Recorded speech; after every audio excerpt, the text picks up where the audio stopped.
New Haven, yes indeed, has a new budget. The $500 million spending plan passed last night. Today, we're digging to find out what it means for people who call New Haven home. News 8's Kent Pierce live in News 8 Control this noon with all the details. Kent? And Keith, as you well know, many years there's a big fight over New Haven's city budget. Not this year, though. The Board of Aldermen passed it easily last night, barely tinkering with the mayor's proposal. Why was it so easy? Well, we went right to the source today, and the answer you want to listen for here is grand list growth. The $486 million city budget means more police and more firefighters, but also a lower tax rate, 5 mils lower. It passed easily last night, but we just had to ask the mayor about a budget that sounds too good to be true. What's happened is Connecticut, New Haven's led in grand list growth in each of the last 3 years. So we had a bunch of new revenue that came into the city budget as a result of new things being built in the city.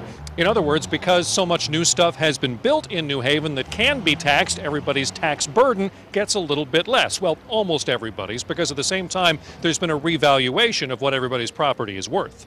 And so if your house went up a great deal in value, will see a tax increase. Okay. The one casualty in the budget seems to be the Department of Education. The mayor says just about every other city department has had to tighten its belt in the past few years. Now it's time for the schools to do the same. Out of their approximately 2,800 positions, we'll lose about 100. We hope to accomplish that all by attrition. And that'll be across the universe of positions, everything from certified staff to custodians and administrators.